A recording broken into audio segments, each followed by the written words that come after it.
to some of these cheaper guys. What are we thinking? 9K range. Yeah, even though it's just so like, why are there only 4 golfers in the 9K range? It's a little odd. You almost kind of have to go like 9 and 8K together almost. Yeah.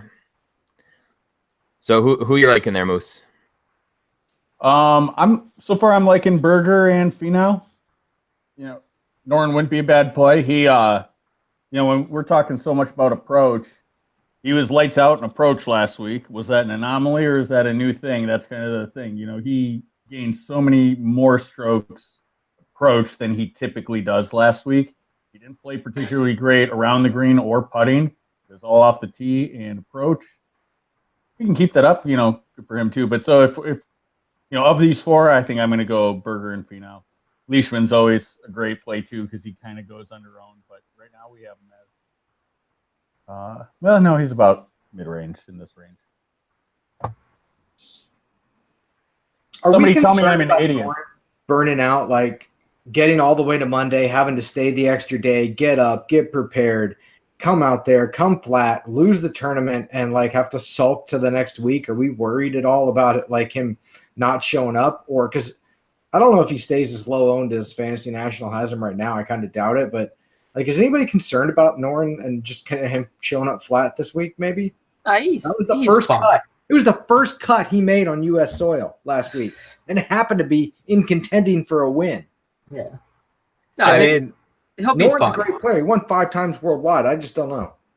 No, he'll be fine because I mean he's going from California to Arizona, right? I mean it's not terrible. Like if it were California to Florida, then yeah, I would find some issue there. But he did have to sleep on the chance of winning and then bogeyed his first hole out though. But yeah, like he chunked it up. That's the thing. Like he totally choked his chance away today. It felt like. Hold on. He didn't really choke it though. It sounded like he striped that shot and it was about 2 yards short. And if he'd have gotten that 2 extra yards, it would have been money. And it's a totally different game. So like I don't know that if you talk to him, and I didn't hear any interviews afterwards, but I don't know that he's like, man, I really screwed that up. I think he probably thought he hit the shot that he needed to hit, and it just didn't go his way. So whether or not that carries over this weekend, I don't know. I try not to guess into that.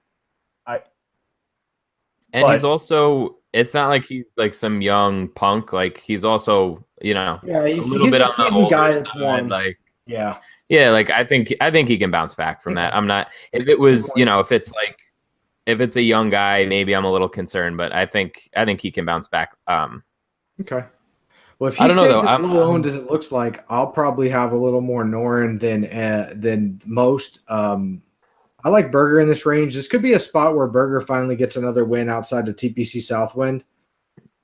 He's shown pretty well recently, in the Hawaii swing, I guess, but I don't know. There's something about Berger that always kind of gnaws at me when I want to like put actual dollars on him for like betting purposes. But I do like Berger this week for DraftKings. And the other guy in this range is probably, and this really, it scares the absolute shit out of me, is Webb Simpson. I'm really, really high on Webb Simpson, and I really hate it. I mean, the numbers look good for him this week. Oh God, it's Webb fucking Simpson, man. Exactly. No, I feel you there. It's like betting Lucas Glover. I think. Oh God, here we go. I do. don't say his name. Well, we'll get there. Whose name? Lucas Glover? Oh. Ev is like fully on board with Lucas Glover. Like thinks that was a shots fired at Ev. Thinks he's like the second coming of Tiger for some fucking reason. But like, what I was going to 2009 maybe. Yeah. Like hop in your time machine. What were you having, like 12? Yeah, 12, 13. Just around there. That's awesome stuff. What I was going to say was the fact that Webb last week really sort of lost it on approach and, still managed to get up and down and end up with like a reasonable showing makes me feel a little bit more comfortable that if his, given his history here, if his approach game can snap back a little bit, I think that it's he's definitely a good play here. It's just like, why pay $8,900 for him when you can pay 8,600 for Gary Woodland. You know what I mean? Like it seems kind of silly to me. You know, but Gary Woodland's never won a major. Yeah, but it's Gary Woodland, so it's fine. It's coming. We already had this conversation. He's winning before the Masters, and who knows? It could be this week. I'm sticking to it. Once the Masters passes and it doesn't happen, then I'll say the US Open. Like I'll just keep going until it actually happens. Okay. He actually, all jokes aside, he really did. I don't know if I just like build models that like favor him somehow, like subconsciously, but for my last 24 rounds model on Fantasy National right now, he's 8th, like in the custom one that I put together. So how high do you have driving distance weighted? 15. Oh, there's part of your problem. Well, not a problem, but that would be why he shows up. No, but that's what I'm saying. That's the reason he shows up fairly highly is because he's up there in that. So I mean, just real quick, I wanted to. Wait, you can't take shots at Gary and then just move on. Hang on. I wrote up Gary. That was so nonchalant. I love Gary. There's nothing wrong with Gary. I'm just not sure that Gary's a better play than Webb, given the course history. Webb has never finished outside the top 15. Gary, on the other hand, Also, Gary's. Listen, I like Gary's second round. Gary's first round scares the shit out of me this year. Gary's first round hasn't been under par so far. That's a little concerning to me. His second round, however, is like sub 65, which is awesome. Friday Gary. That's what we call him back in the day, growing up with Mr. Woodland. So I just went and took Webb Simpson to see how much better he's actually putting. I just took all of 2018's strokes gained putting for Webb. He is plus 2.95. His entire career from 2017 all the way back to 2012, he averaged negative 0.03. His putting's like just astronomically better. They have said that he's kind of found something with his new putter. I don't remember what he changed to or what he did. He went to the Kuchar grip with the forced locked arm situation. Pretty brilliant, but the one thing I'll say on Webb is just that last year he was in the playoff with Hideki, ran up into the Super Bowl, so there's a lot of eyeballs on it. A lot of people who remembered watching that playoff and remembering him having history here. So he's gonna have ownership regardless. For sure. I don't think it's a horrible play because we've been talking approach. If Webb Simpson is nothing else, that guy's a ball striker, and that guy hits his irons so well. So it's not a surprise that he'd play well at this course. And I actually, now that I'm thinking about that Super Bowl, I just remember when they got into this playoff, and I'm like, are you shitting me? We have Hideki Matsuyama and Webb Simpson in a playoff here. This is going to go forever because neither one of them are going to make a putt. It's like it doesn't matter how close. They could stick it to 4 feet. They could stick it to 4 feet. It's like game's still on. Nothing's settled here yet. Nice. No, you're right. What about JB Holmes? Are we back on that train? No. He is a mental mess after that situation the other day. But he's going to have no fucking ownership whatsoever. Everyone in the golf world is 8,700 at him. Like, he's expensive. Yeah. I don't want to ruin our friendship. Well, you know what? So JB, he's typically thought around the greens. The price for Patrick Reed, and I know I'm jumping ahead a little bit. He's really low right now, but it's like those guys. A lot of what they do is around the green, and out here it just doesn't matter. And so that's my 2 cents on that. Yeah, I don't think he has good course history here either. I'm not big on JB this week. Is there any holes where you really need to lay up?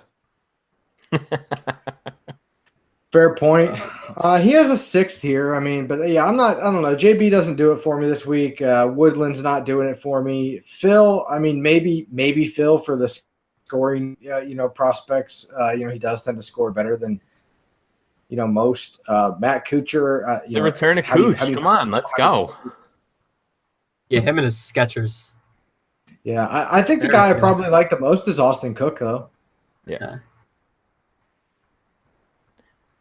I am fully on board with Cook this week. He both of again, both of the models that I was talking about before, he was 9th and 20th. So I'm definitely in on him. He's 13th in DraftKings points over the last 24 rounds. So definitely flash some upside there. Well, news flash: the Fantasy National Simulator likes Austin Cook again.